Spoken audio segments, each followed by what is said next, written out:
Ladies and gentlemen, good evening once again. You are live with Pastor Moyo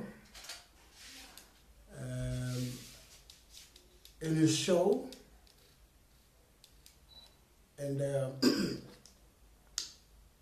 my guest for tonight is none other than the executive chairperson of the NYDA, Mr. Sifiso Mtsweni. He is also a member of the ANC Youth League in the country, the NEC member. Our topic today, or our discussion point, is the state of the youth in South Africa. Well, I'm glad that he's on time. He has arrived, and so we just want to welcome him. As soon as he's online, I will appreciate he's live, he's online. I want to greet you, Mr. Sifiso Mtsweni. As I said, he's the executive chairperson of the NYDA. Baba, how are you doing, sir?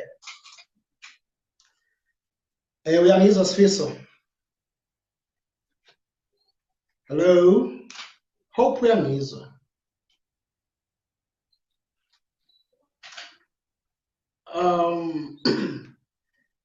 I don't know. Okay. Spoiler, right? But we want to talk about the state of the. Yeah, Boba. Which is the most important. Yes. Now I think we're okay. Yeah. So greetings, Mr. Mtsweni. The chairperson of the. Uyaphila mkhulu. Yeah, ngiyaphila kunjani mfowethu? Phila kakhulu. You are my guest tonight. And we have so much to talk about in the issue of young people of South Africa. Yeah. But I was just telling my viewers that, as they know, Usomopo is out of order.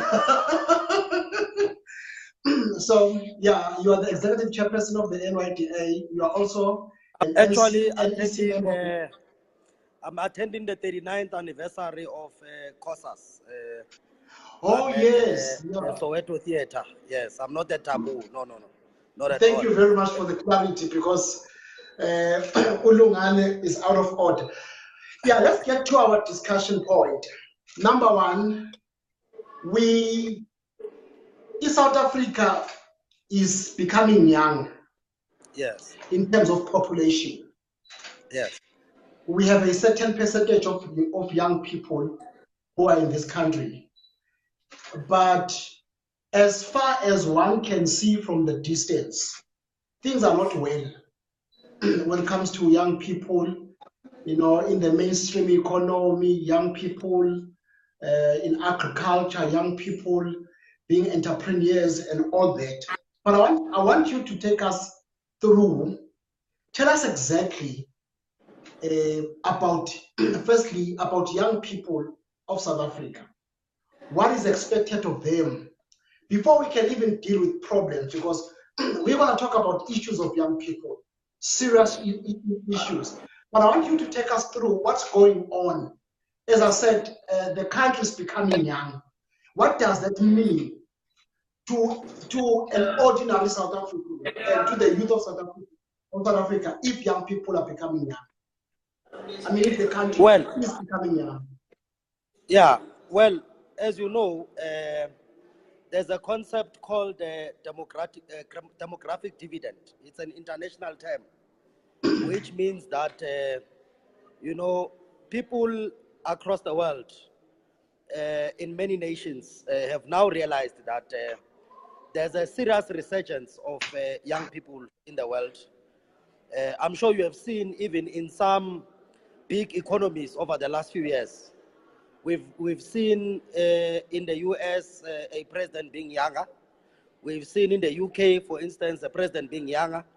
Latestly now we see in France, the president of France is actually one of the youngest presidents in the world. We've seen in the Scandinavian countries, we even have a country that has got a president that is 33. This is now a reflection of society across the world, not just in our country.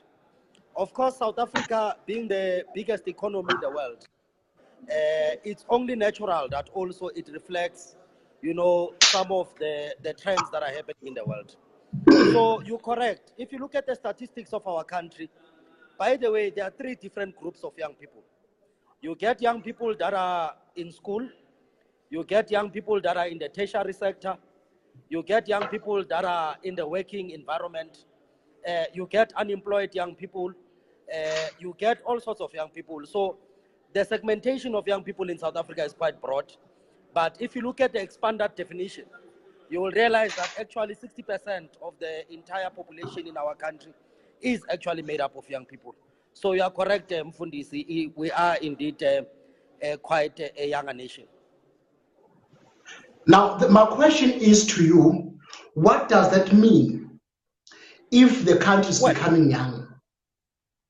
Well, it means a lot of things. I think the first thing is that it means, one, the future of this country is secured, because any country that has got a majority of its citizens being young means that the future of that particular country is secured. But in real terms, it simply means that government and every other thing, business, civil society, at the center of its planning has to be how do we safeguard, that particular majority in that particular country. So as a country, as a government, at the center of our planning has to be how do we deal with issues of youth development. So in the real sense of meaning, I think that's what it means to our country. Right, it's fine, so, but I just want to ask you, firstly, let's deal with the issue of economy. Yeah. As the NYDA, what is it that you are doing to then position young people in the mainstream economy? Yesterday, we had a discussion with the president of BNF, and he said something interesting. He said, the economy is not ours. Be as it may, what is it as the NYDA that you are doing to then position young people to be part of the mainstream economy? That's question number one. If you can answer that, then the follow-ups will follow. Well, firstly, we must understand what the NYDA is and what it exists for. The NYDA is an institution that is an umbrella body for youth development in the country.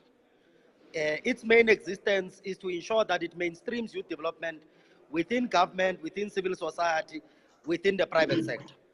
Now, we have adopted 4 areas that we said we are going to look into in terms of youth development. Economic participation of young people is one of those things. Now, you must understand that currently the phenomenon of black people in general being outside of the economy is not just a phenomenon that faces young people, it's a phenomenon that faces the majority of the citizens of South Africa. For instance, as you know very well, that 87% of the economy of our country rests in the hands of 13% of the population of our country. And if you look at that 13% population of our country, it's actually white males, with a few sprinkles of white females and other races like your Indians and so on and so forth. And black people actually play a very little role in the economy of our country. So when we talk about economic transformation, before we can talk about it being an issue of young people, we must talk about economic transformation being an agenda that must transform the economy in the interest of the people of the country as a whole. Then when the economy is able to be transferred to the majority of the people of our country, it only makes sense that young people also being the majority of the population of our country must be able to share. But coming back to your question. But hold it there, so what should be done by young people to get the economy back? Because you are saying our economy it's being controlled by 13% of whoever. Yeah. So now the question is, what should be done by young people to get, because remember we said earlier, the country is becoming young. Yeah. So if the country is becoming young, that means the majority of people who are living in South Africa are young people, and they are excluded in our economy or in the economy of the country. So what is it that young people must do? Now it's a general question. I'm not asking this question as the chairperson of the NYDA, but it's a general question. What is it that young people must do to get our economy back?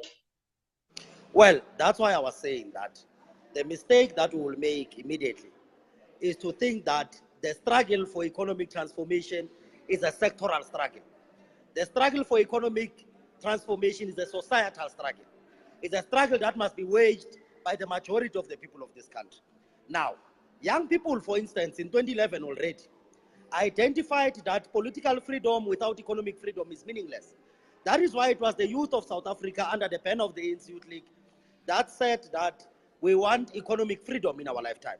And you knew that that particular struggle, by the way, it was a struggle that we needed to wage inside the ANC first.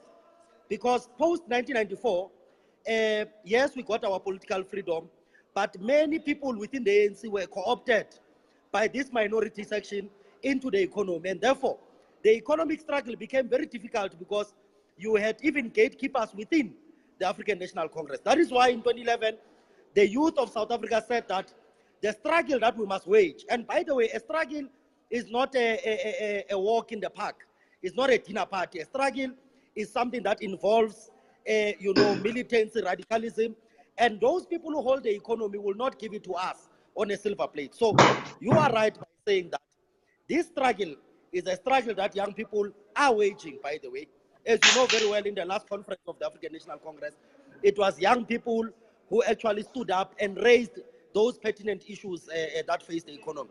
We are the ones who actually raised the issue of expropriation of land without compensation. It was a battle. It was not something that we've raised and it was given to us.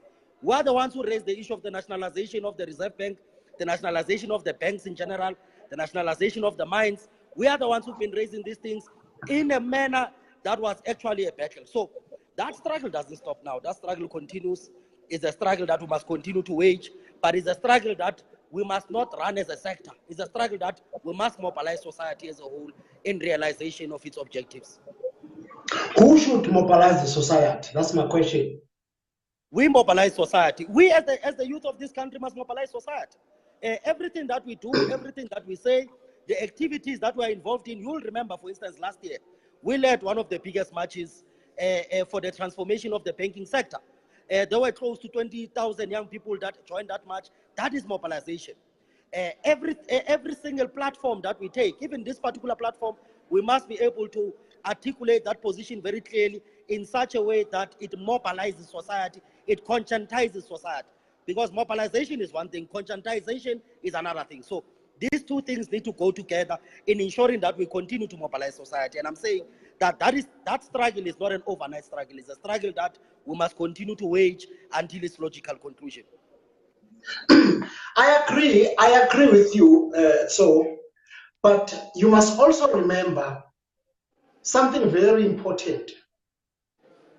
Before you can even talk about economy, I was listening to the former president today, Nkandla, because there was a prayer corner for him. He said something very interesting. He said, we will never be economically free if we don't have land. Yeah. So in other words, the first thing that we must do as young people, you'll agree with me or not, the first thing that we must do as young people is to be radical like the 1976 youth. Yeah. Because having, for an example, remember, there was a land summit. Yeah. 2 weeks ago, 3 weeks ago. Now, sitting on boardrooms and talking and mobilizing people on boardroom without action will never give us the results that is needed.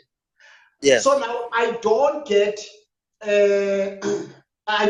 what you call a plan of action that says We as young people of South Africa, we have then done 1, 2, 3, 4, and 5 in order to fight for the issue of the expropriation of land without compensation.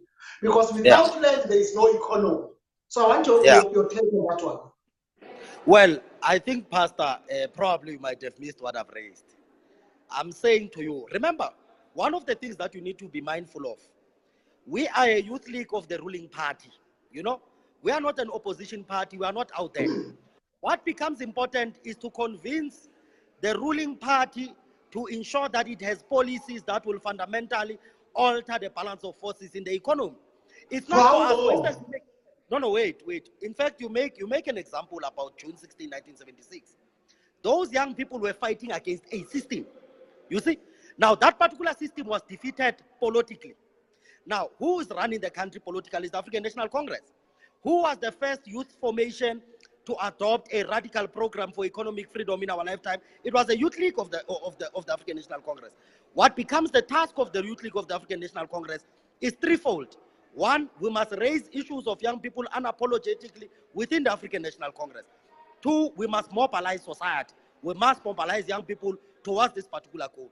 But three, we must conscientize society, because any battle that does not have consciousness is a lost battle. So I'm saying those are the three things that we've been able to do over the last period of time. It's not an overnight thing. You remember that, in fact, many young people who have raised these things sharply ended up being expelled from the African National Congress. The issue of expropriation of land without compensation is not a new debate. It has been raised in the 2012 National Conference of the ANC. It was raised in the 2010 National General Council of the ANC. It was a battle that young people have fought. Many young people were expelled. Others are in the EFF today. But I'm glad that the generation that we are in today is actually the generation that was able to go into a national conference of a ruling party and make these things policy. The mere fact that we see a land summit, never mind what was discussed, but the mere fact that we see a land summit is as a result of the militants that we have raised. The mere fact that we are seeing that in Parliament there's now a move to amend Section 25 is as a result of what we have been able to do. The mere fact that society as a whole today, the Mqitamas of this world and everybody else are able to have a discussion on expropriation of land without compensation is precisely because of the mobilization that young people within the ANC have led for many years. In fact, the ANC itself has begun to deploy even a young face, a person who was in the generation that started this debate, Comrade Ronald Lamola. So the issue of expropriation of land without compensation, without us actually ensuring that the ANC implements it, there's no need for us to grab land or to do all sorts of things. What we need to do is to make sure that the ANC implements that particular resolution, because it's a resolution of the African National Congress. And as young people within the ANC, we must make sure that such happens. By the way, shouldn't we have time frames? Sorry, yeah, you can continue. I'm asking a question. Shouldn't we have time frames? Well, time frames are very simple, my brother. There's a resolution of the ANC. The leadership of the ANC must implement the resolutions of the ANC. It's not an issue of next year or 6 months. Currently, the mandate of the African National Congress is to implement Congress resolution. A Congress resolution is that we must use Section 25, we must amend it to allow for expropriation of land without compensation. If Section 25 still allows, for instance, for expropriation without a compensation, then let's explore it. But I think that the spirit of the resolution was that amend Section 25. That's why Parliament is actually doing that particular thing as we speak. So there's no issue of time frames of 6 months, of 12 months. It must happen now. And if it's not happening now, we must make sure that we raise our voice in the ANC and make sure that it happens. Last question on this matter. If it doesn't happen, I'm asking this question based on the fact that in Nazareth, we also took a resolution to nationalize the Reserve Bank. But seemingly that resolution has been put aside. My question is, if it does not happen at all, what would be the approach of young, or what should be the approach of not of the ANC Youth League, but of young people in the land? Okay. Firstly, let's clarify here, Mfundis. The issue Sure. of the nationalization of the Reserve Bank, if you look at the previous statement of the ANC now, that was just released, the issue is back on the table because what has happened in the past is that it was submitted in Parliament and then it was withdrawn. The past weekend, NEC brought back the issue because it's a resolution of Congress. It's not an issue that people feel, it's not an issue of feelings. I feel like implementing it or not. That particular issue is back. But secondly, I'm saying that the role of the leagues in the ANC is to make sure that the African National Congress implements its own resolutions, particularly resolutions that are going to change the lives of our people in a fundamental manner. Now, if that thing does not happen, we must raise it inside and make sure that it happens. It's not for us to actually go and even mobilize counter-revolutionary forces against the ANC. We've got enough capacity. As we are going towards our own processes, in fact, let me make a quick example. If you look at the issue of the Women's League, for instance, it has been raising the issue of women representation for quite a long time. It was only in 2012 where they've actually won the issue of 50-50. And the role of the Women's League is to monitor and ensure that that particular resolution is implemented.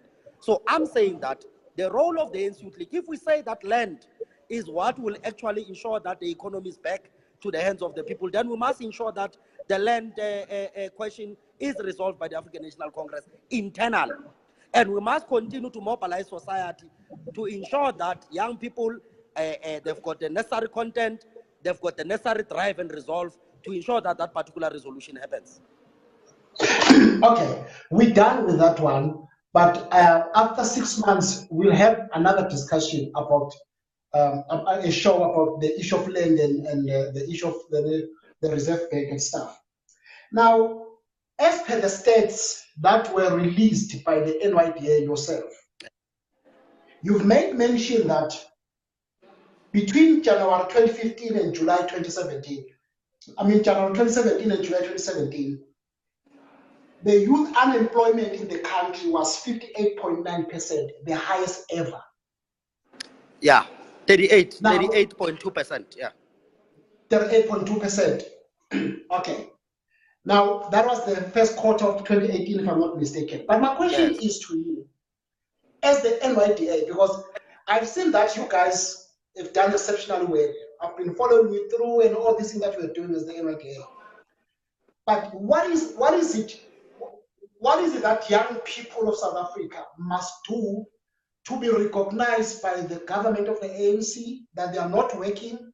Because remember, the stats will continue to rise if there are no programs in place, not the EPWPs, but something that will sustain young people for the rest of their lives. What is it that the NYDA is planning to do to reduce this percentage, working with the government and private sectors? Well, Mfundis, firstly, we are deeply concerned about those figures. In fact, we are deeply upset. Now, one of the things that we've raised with our own government was to say that seemingly some of the interventions that government has made to fight unemployment have not necessarily yielded the positive results. And I'll raise it in two ways. For some time, we have been told that we must go to school, get an education in order for us to get proper jobs. Young people have gone to school, they've gotten the proper education, they are not getting jobs. They stand in street corners, holding placards saying, I've got a degree in this, I've got a diploma in that, but I'm not getting a job. Because one of the things that we've always viewed as a barrier to job entry has been this whole question around the experience. Now, one of the things that, because this thing that there's no jobs, jobs are there. If you open any newspaper, there's jobs. You go to any website, jobs are there. The problem with those jobs is that you are told that for you to be a driver for a particular company, it means you need 5 years experience. You don't need 5 years experience, you need a driver's license. That's what you need. You are told that for you to be a receptionist in a particular company, you need 5 years experience. You don't need 5 years experience. We've been answering phones our whole lives. We know how to transfer phones. So what is 5 years experience about us becoming receptionist of a particular company? Now, one of the things that we are saying, in fact, if you remove experience as an entrance requirement, you'll actually reduce unemployment already by 10%, because 3.3 million young people in South Africa currently are unemployed graduates. And those particular graduates have got capacity to work anywhere. So remove experience, employ these particular young people. Don't take them through internship programs. Don't take them through PWP programs, because those things have proven to be useless, actually. Because you take somebody in an internship program, that particular person goes there, makes coffee, goes and fetch dry clean for the boss. They go and print papers everywhere. Now we are saying the internship program has failed. So the only way that we need to do is to make sure that we scrap experience first and foremost, which will employ 3.3 million young people. The second thing that we need to do is to ensure that we pass a law in this country that will identify quotas for young people. For instance, if you go to any company in the country, the first thing that you see is old people that are sitting there. You see an old woman welcoming you there in reception. You look at the workforce is very old. How do we introduce a law in a country that will legislate that at least 40% of the workforce in South Africa has to be young people? So that when a company is not employing young people, that particular company must be fined. Because what are you doing investing in our country if you can't invest in its most precious aspects, which are young people? So we are saying, and this is what we are proposing, we'll be proposing it now in the June month, we'll be proposing it in the Presidential Working Group on Youth, to say the only intervention that we need to make as government is to remove experience as an entrance requirement, is to pass a quota system that will see companies employ at least 40% of young people in this country. In that way, we'll start to decisively deal with the issue of unemployment in our view. Another question. I'm going to take something that Sifiso wrote right now. Sifiso says, currently there is no political party in the National Assembly that is having a woman as a lead chief whip. What is your view on women, particularly young women, being given opportunity to lead political parties? Well, I think our views are known very well. We were the first ones, by the way, in the previous years to say that in its 106 years, the ANC needed to have a female president. We've raised that view. We've been very vocal about it. It's a struggle that must continue. But to say that there's not been political parties that are led by women is not true. The Democratic Alliance itself was once led by Helen Zille. Helen Zille was actually the president of the DA. Patricia de Lille, who's in all sorts of trouble, has also led a political party called the Independent Democrats. So I'm saying that there's been a lot of political parties that have actually identified women. What we need to do is to ensure that, in fact, the ANC itself has done very well in terms of its 50-50 gender parity. But I think one of the things that we'll have to have a discussion on as time goes on is to say, how do we ensure that we affirm female leaders into strategic position, not just as deputies, not just as this as that, but to ensure that they play a critical role. But to say that none of the parties in parliament are led by women is not entirely true. Now, the issue of yes, will yes assist in job creation? Well, I think we've made our views known about yes. We welcome the initiative because it's an initiative that was driven by the private sector. Because we've been saying to the private sector that you are not doing enough to fight unemployment. For instance, South Africa is the only country in the world where government is the biggest employer. So we said to the private sector that come on board, what is it that you can do to ensure that you fight unemployment? They came up with this CEO initiative. This CEO initiative came up with this thing called the YES program. Now, the YES program, in our view, it must be a program that creates sustainable jobs. It must not be another glorified internship program. Because in the essence of what the YES is saying is to say, we'll place young people in various companies, give them experience so that they've got, no, we're saying, don't give young people experience, give them jobs. There's no need for us to give us experience. Give us the jobs. So one of the things that we'll be doing to engage with the YES program is to say, create sustainable jobs and not just become another glorified internship program. Right. I'm getting to understand some of the things that you are saying, but what I want to include, answer again, what is the role of NYDA in grooming and developing entrepreneurship programs within the structures? Well, we've got an entrepreneurship development program. Basically, it does three things. Firstly, young people that have got business ideas, they will approach our offices. They will register themselves there. They will be taken for training to ensure that they understand. Because running a business is not just about money coming in and a change going out. You need to have a proper understanding of how a business runs, what is a business plan, how to open a bank account, how to ensure that you've got all statutory requirements, such as tax clearance and so on. So we take young people through that particular training. The young people that need funding, the NYDA is the only institution of government where actually we don't give out a loan, because a loan, when you give a small business loan, that business is bound to fail, because in the first 3 years we are supposed to service a loan instead of making a profit. So what we do as the NYDA, we actually give out grants. We give out a startup grant from a very small amount, because some people have been saying to us, how do we give out a grant of 1,000 or 5,000 or whatever? And we say to them that many entrepreneurs that you find in the country is those entrepreneurs that you find in the street corner, selling feather dusters, selling all sorts of things. You go into the train station, you find young people selling, goods in between the different train carriages. So we need to be able to take those young people, because those young people understand precisely the concept of entrepreneurship. They know that they must wake up every day at 5 a.m. They must be at the train station. They must have enough stock, and that particular stock must be finished on that particular day. So we fund from those particular young people, but at the same time, we also fund those young people with bigger ideas. Young people want to venture into franchising. Young people want to venture into industrialist programs. Young people want to venture into innovative programs. So we do have a fully fledged economic development program for all young people in our country. Now, last point on this issue so that we can move on. You have young people who are doing matric. They pass, let's say 700 are doing matric, they pass, others they fail. Those who pass, they go to varsity.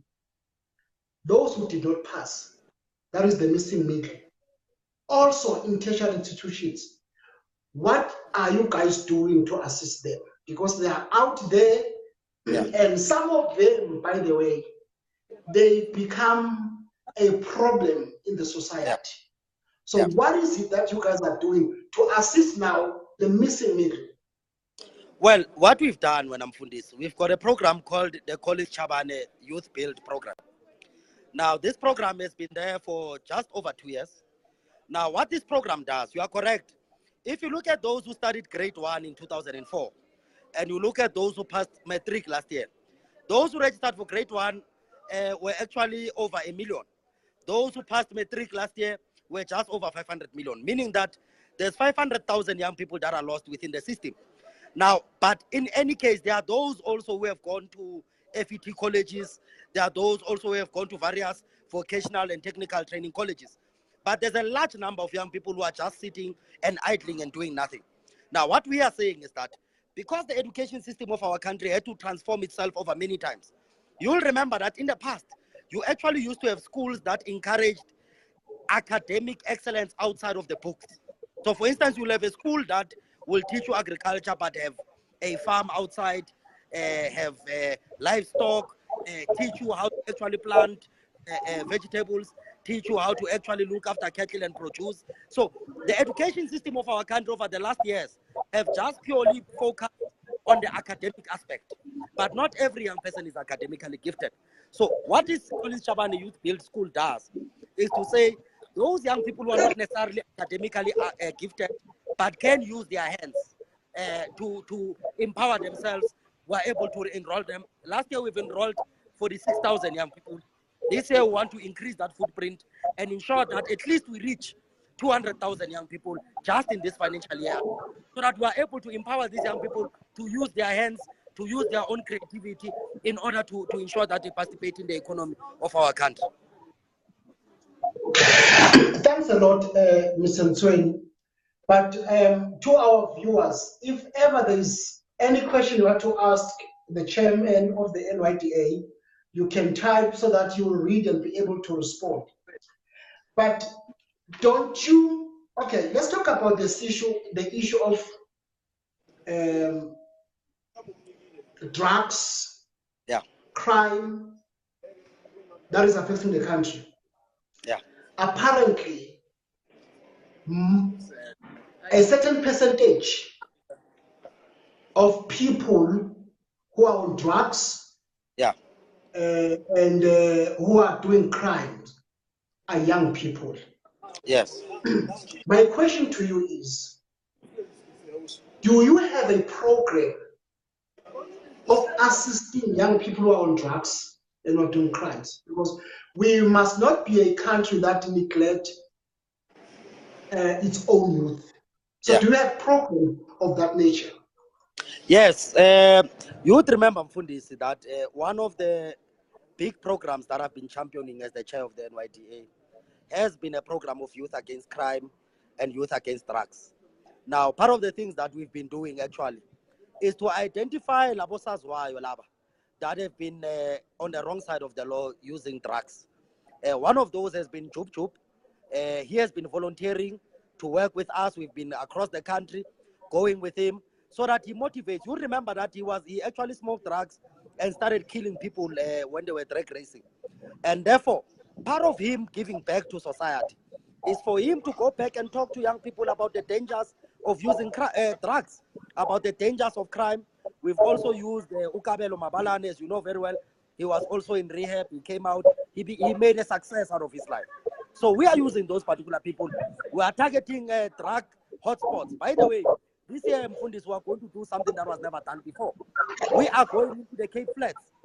You know that in the Cape Flats, for instance, not even government police can go in there. Not even the soldiers can go in there. The NYDA this year, led by the chairperson, will go and hold a youth against crime, youth against drugs event in the Cape Flats. We are also going to go into Sunnyside. We are also going to go to young people that are in Hillbrook to really talk about the dangers of this. But if you look at the national youth policy that we have adopted, part of the fourth pillar that we deal with is actually substance abuse, because drugs is just one aspect of substance abuse. There's issues of alcohol abuse. There's issues of fetal or what they call a fetal infection that comes as a result of alcohol, and all of these things are linked to some of the social ills that face our society. If young people don't have recreational facilities in their townships, they resort to drugs. If young people don't have recreational facilities in their villages, they resort to a life of crime and drugs. So as we address this issue, we must call social development, we must call sports and recreation, we must call the police, we must call everybody, and becomes a collaborative effort to say, where there's a hotspot of drugs, for instance, are there recreational facilities for young people? Is there things that young people can be involved in outside of drugs? For instance, if you look at many of our townships today, Mfundisi, they no longer cater for the girl child. We no longer see netball fields. We no longer see sporting activities that are geared towards females. What we see is the building of stadiums for football. We see the building of stadiums for cricket. We see the building of stadiums for rugby. And we don't see anything that speaks to the girl child. As a result, the girl child falls prey to all sorts of things that are happening in society. So I think that particular issue is something that we take very seriously, and will continue with our Youth Against Crime program and the Youth Against Drugs program. Now, let's take the question of Sidi Korakolote. He's saying young women are brutally murdered by men in the country. What must be done to stop this brutality against women? Well, in the past when I'm Mfundisi, bokunalento ukuthi sithi umntana ukhuliswa umphakathi. If you saw a young person doing something wrong, even if you are a neighbor or you are a person who stays on the other street, you still have the right to take out your belt and discipline that particular child. But today, in this day and age, even if you can see that something is wrong is being done there, we tend to turn a blind eye and we move away. We are very much worried about the abuse of women. We condemn it. What we've now done, I've tasked the deputy chairperson of the NYDA to start running a program where it's going to target institutions of higher learning, it's going to target even young males, so that we start having a conversation about the fact that beating up a woman does not make you a man. Abusing a woman does not make you a man. In fact, abusing a woman makes you a sissy. You must wear a panty because you can't even handle your own emotions. It means that we must start talking to the men to say, no, daughter, your job is to protect a woman. Your job, because labo mama laba, abantu abazalayo. Now, nesibashaya sibabrutalizer, sisho ukuthi sifuna ucreate i-society enjani. So there is a program nathi esizoyirana mfundisi ezokhokhelwa usekela sihlalo wami to make sure that we put awareness. But quite importantly, when we've had a discussion with Deputy Minister with police. One of the things that we are saying to him is that in 2010 there were special courts for the World Cup. Now this thing of abuse, why are we not making special courts that will deal with women abuse? Why are we not making sure that people who are accused of beating up women get arrested and their cases get resolved quickly? Because the problem is that many people who beat up women, the dockets disappear or they get released on bail and the trial takes about 3 years. Now for that 3 years that the trial is continuing, it means the victim and the person who victimized the victim, they are both on the streets. So we are saying that somewhere, somehow, there needs to be special courts that will attend to the allegations of women abuse, but also to ensure that the women that actually report this are protected by the police and are protected by the law, and those who are found guilty must find the maximum sentence. Now, still on the point of women and girls abuse, so I think we are doing the opposite. Yeah. We are trying to deal with the problem, and you are trying to come with a solution. I'm sorry, but you are not dealing with the problem. Yeah. The problem, and I want you, because we're talking about the youth in the country, I want you to tell me, do you have a program? Because if there are men that are abusing women, that means this man was once a young boy. Yeah. So he was not well groomed to be a man. Yeah. Now he comes to a point where he abuses a woman. Do you have programs that speaks to young men in the land? If you do, when are going to have those kind of programs? That will go to an area and have skill development, take them to sports, take them to music. But while they are there, you also speak with them. What is a man? What is a boy? What is a man? You remember, these boys, they grew up with no fathers.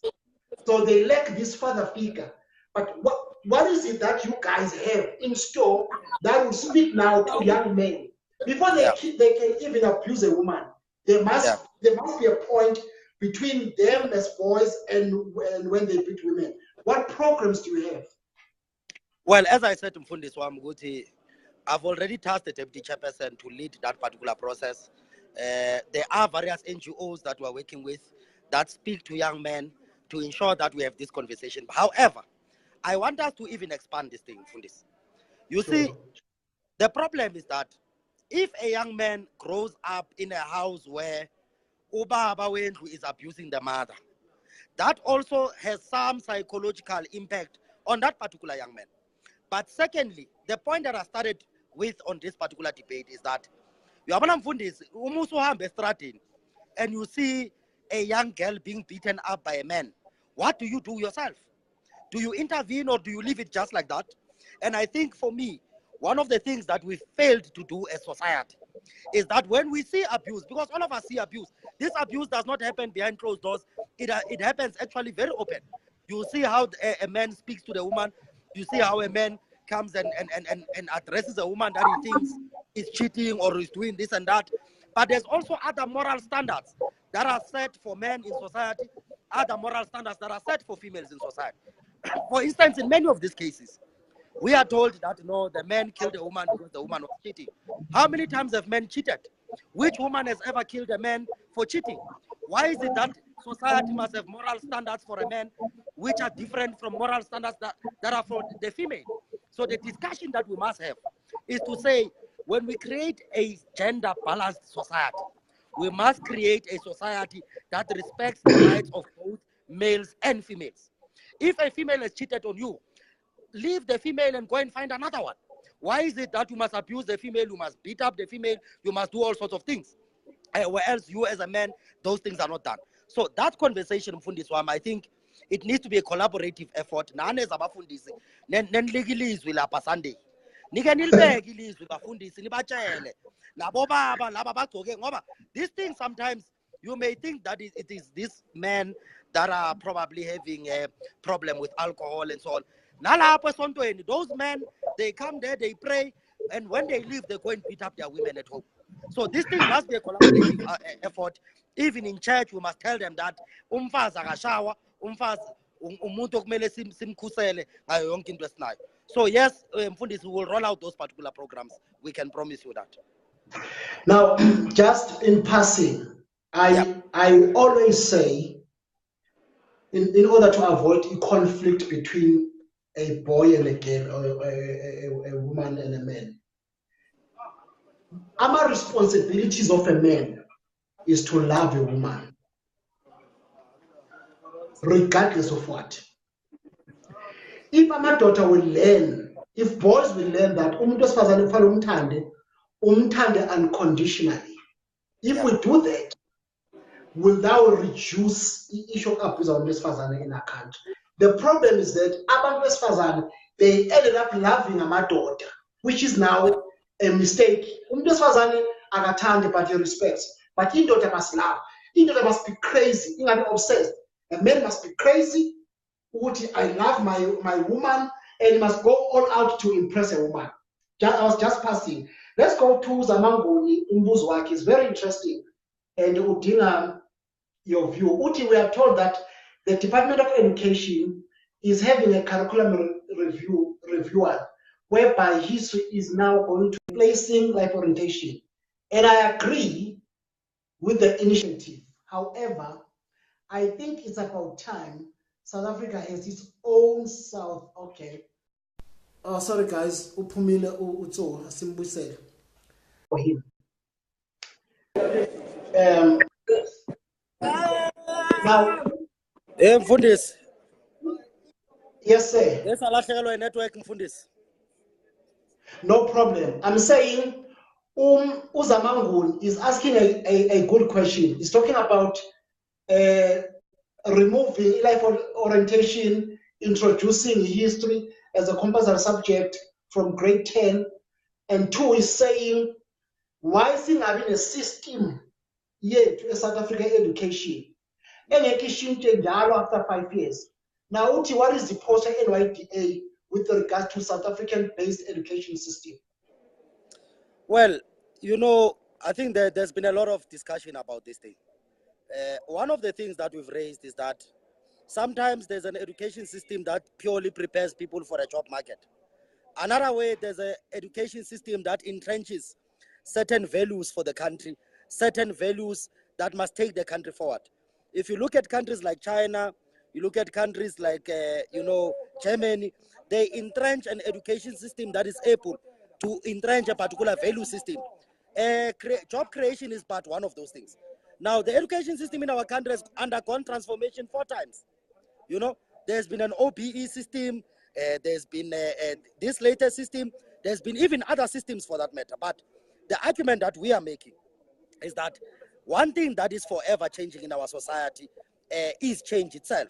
We speak about the 4th industrial revolution today. Is our education system geared towards that?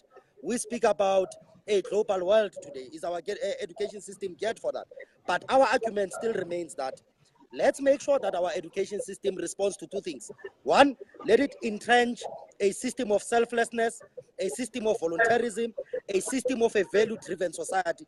But 2, let it become an education system that can be competitive across the world. And I think for us, we can be able to do that.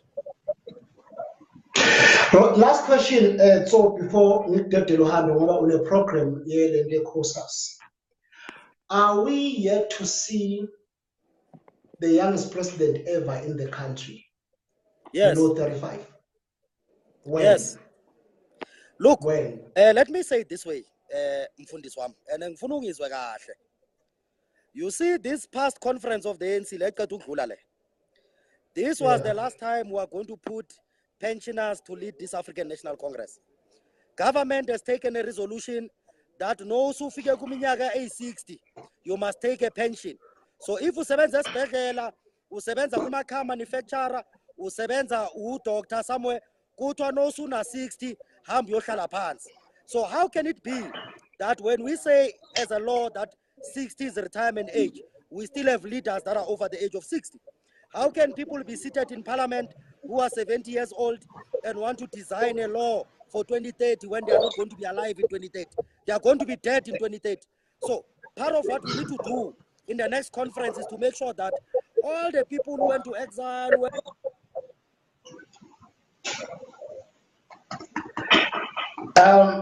Guys, Mr. Mtsweni unyamalele because of your network, but I hear his point. He's saying abantu abadala bahlala emakhaya. Asisho isintu. Abantu abadala bahlala ekhaya. When you are old, sit at home. Allow young people to lead. I think in South Africa is leader, so that uma be leader, because uma abantu abasha be leader, rest assured ukuthi issue we welcome SGO click Comrade Unjabulo Nzuza. Tuesday sizobe sinani on our viewers. So I'm saying sengivala because usenyamalelo utso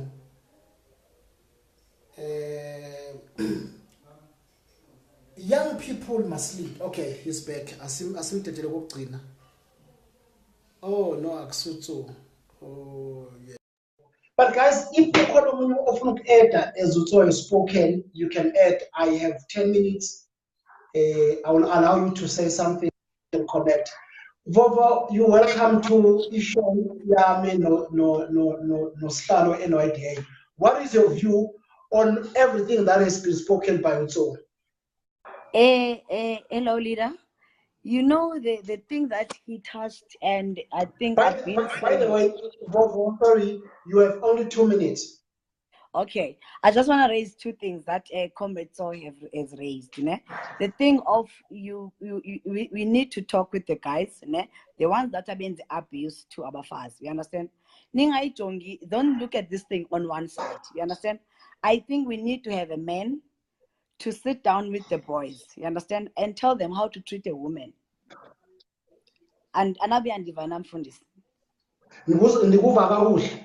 Yes, because of the thing is now Nichonga one abuse, but you need to talk to the guys why they are doing these things, you understand? And then the second point that I have is the point of the age of the politic. I think that one we need to look at it. Because you need to sit down and let the young people to lead. You understand?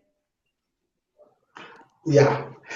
Thanks a lot. Thanks a lot for your points are important.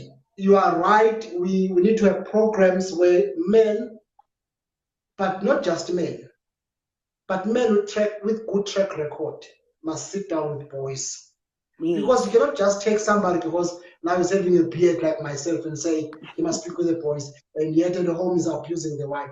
It cannot work like that. But thanks a lot for your contribution. Can I have another one before the balek? Please.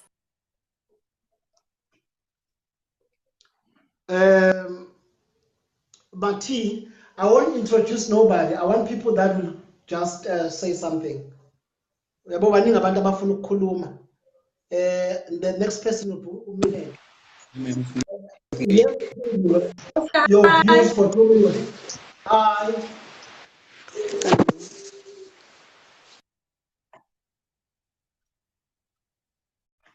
Okay.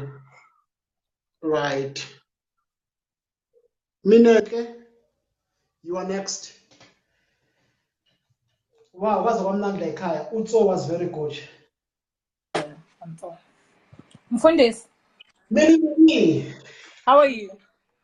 Okay. How are you? I'm good. For me, Mfundis, there are two things that I want to speak about today. In my 2 minutes. You gave me 2 minutes, ne? Yes. Yes. Yeah. Firstly, the issue of education. I think what we need to do, we need to have a curriculum that is going to speak to our societal needs. We need to have a curriculum that speaks on entrepreneurship. Because the problem that we have is that over the years, we've been taught on locusts and butterflies, something that doesn't add value into our development. And secondary to that, I think COSAS as well as SASCO, they need to play a pivotal role in those changes. Finally, what I want to speak about is the issue of gender-based abuse. The issue of gender-based abuse, for me, it's a societal issue. And what has made it to, over time, for it to go viral and all that, it's not because it's something that is happening, but it's something that has been happening. And it speaks to the fact that boys or men have not been brought up in a proper way. Because we have men that have got ego issues that can't deal with them being rejected. So it's men that need to be in the forefront of challenging and pioneering the issue of gender-based violence. Thanks a lot, Minenke. By the way, I am planning to bring on board Ukombetuba Chani to speak about those issues. Yes. And when I have a surprise on my show, Nilila, but thanks a lot for your time and your contribution. Thank you for this. That was Minenke. Portia, you are next. How many current billionaires have been taught entrepreneurship at school? Well, Sidiko, it's a good question. It's a very good question. Awake. I'm wrong, but I've never seen one. I think, Leo, it has to do with passion. When you're passionate about something. Portia, you are live with Pas Moyo. You have 2 minutes to raise your views. All right. So it's more like a comment. So when you talk about the issue of succession, I'm asking myself, Uguti, how does it work in the government? And I don't want to assume. So is it an issue of cadre appointment, or is there a structured way of managing talent within the government? I think we need to start changing in mindset so that we can start having belief, Uguti, whatever they are talking will be implemented. So if Kuko is structured talent planning and structured succession planning, there shouldn't be a question, Uguti, when a person reaches an age of 60, as an example, that there's someone that is already groomed, right, to take over that role. I don't think it's happening right now in the government. So I'm just wondering, Uguti, how is succession planning and talent planning works in that space? So yeah. No answer. So your point or your comment is that we must look closely at the succession plan. Yes, we should move away from cadre appointments, and people should move away from owning the positions. I feel like that, because they're recycling the very same people, the very same old people all the time. Yet I am sure there's a lot of young people that are just as competent or even better. So what are they doing to transfer those skills and actually, develop the people or the young people to take over those roles instead of recycling? I mean, look at Jeff Radebe as an example. I'm using him as an example. Surely there are people that are more ready to take over that kind of a portfolio than someone of his age. So my question really is around succession planning within the government organization, as to whether is it something that's taken seriously, or is just a question of just redeploying cadres because they are cadres. Well, thanks, Portia. I think Utso did answer that question, but I'll make a follow-ups on that one. Thanks a lot. Yeah, next one is Matong. Guys, I only have now 5 minutes. Okay. Musa Wami, let me give you 10. Right, then after that we're done. Ukom Ulona Utso has spoken. Matung, you have only 2 minutes. Then leadership thank you very much for accepting me in my request. Just yesterday I spoke about this on my Facebook account to say it's high time that leadership of the ANC they consider young people in the structures, because I particularly stated the ANC because it's the ruling party. To say this thing of them recycling leaders, it's like they are denying young people the opportunity to grow. That was my point. Secondly, I'm concerned with this thing of capacity, because the factions in the ANC have destroyed everything. Now young people, they cannot be their capacity cannot be recognized because they are now pocketed, they are being controlled with money, they are being bought to defend wrong things, they are being manipulated because they are giving money to defend wrong things. Now, this thing of money, this thing of faction, it's even disturbing when it comes to issue of the ANC to recognize the capacity of some people because of money and these other things. That's what I wanted to raise. The issue of money is destroying everything. Thank you. Thanks a lot, sir, for your contribution. Kulaba sandangena, number one, I'd like to say kulona kuvovo. I'm in Vivo. But kulaba sandangena, if you guys wanna speak, you can speak.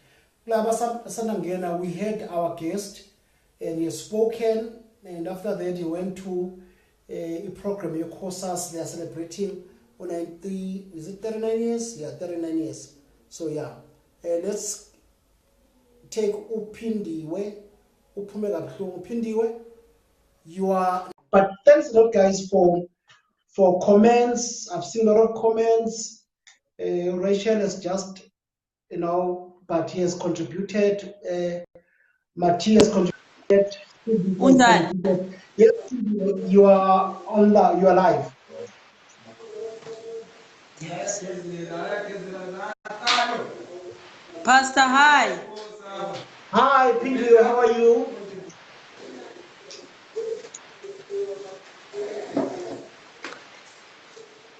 Talk to us. Pinky, you are.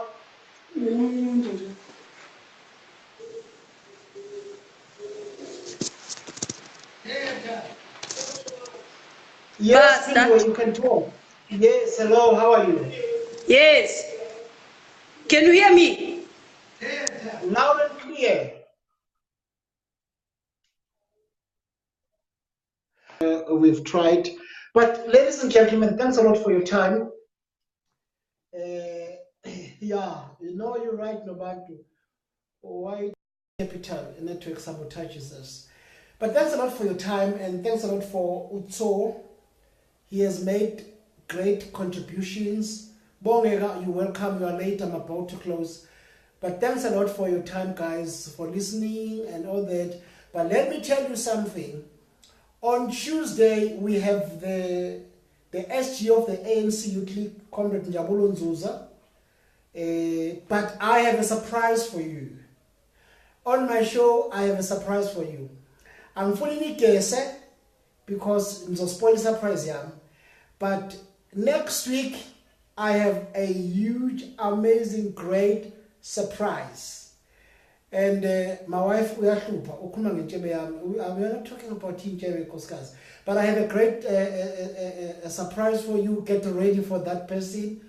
We'll be live with him, and I thank God to Uti, who's a part and parcel of my show.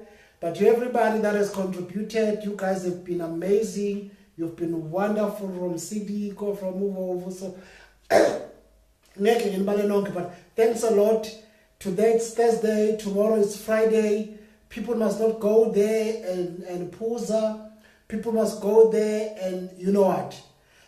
Socialize, speak to the issues that are affecting young people, speak to issues of drugs, and so on and so forth. So with those few, okay, can I just take this request, Kanobantu? Just this one. Then after that, I'm done. Just okay, Sidiko, I won't do that, my chief. I'm taking this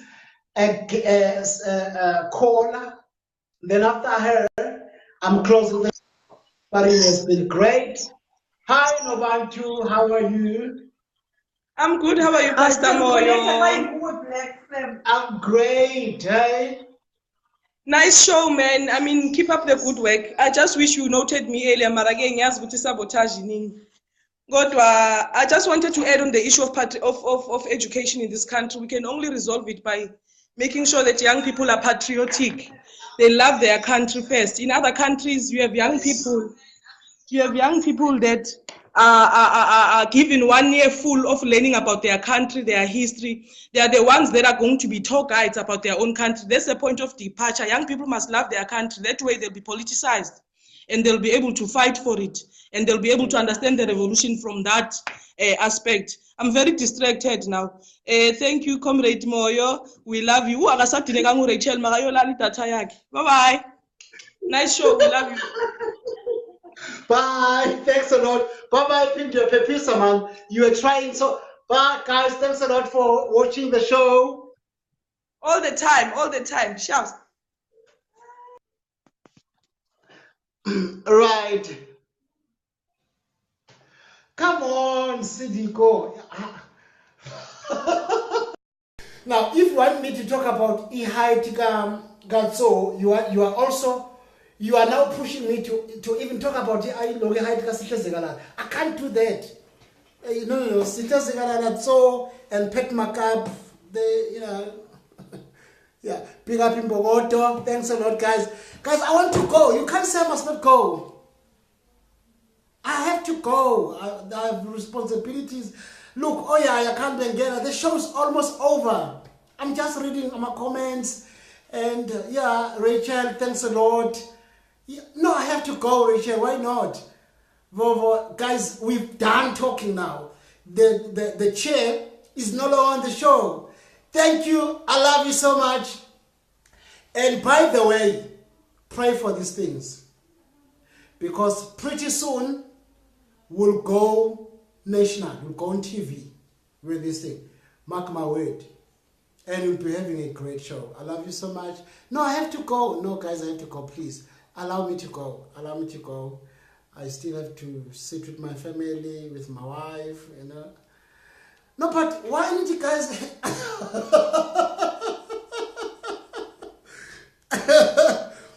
Come on, people. I have to go. I have to go. Okay, give me one reason why I must not go. One reason. Whoever says I must not go, must give me one reason why I must not go. If you can give me a good reason, then I won't go. I can stay with you the entire night. One reason. Love you all. I love you with the love of the Lord. No, I'm not singing. Why? I can't go why. Pindio, I'm taking your request for the last time. If network sabotages us, then you request. Close with the prayer. Can you pray for us? Pray for us before you go. So for DP, Southern Cape is here. Pray for TP. Pray before you go. Pray. For TP. So for Deputy President. Wait, guys, I have to remember. I still have a show. Wait. Pray, Pastor. Pray. Yes, I will pray. Guys, I will pray. I still have a show with Andy Nkotama, so no, guys, I still have a show. Let me pray. Father, I pray for young people of this country. Bless them. Show them the way. Give them the spirit of wisdom and understanding in the things of Christ. I pray that you prosper them. I pray that you give them sharp minds so that at the end of the day they will become a better South Africans. I pray for this youth. I pray for young men who are troubled, who are about or who are thinking of abusing their women. I pray that you give them understanding the importance of a woman in their lives. I pray for the leadership of the country. I pray for everything. I pray that you make black people, in particular young people in general, and also young females, that you bless them. That you bless them, you give them everything that they need. You give them according to their needs. In Jesus' blessed name, amen. Guys, well, you still wanna okay, thanks a lot, guys. I love you. I must call Andy Nkotama and see whether he's still available. I love you all in Jesus' name. Bye.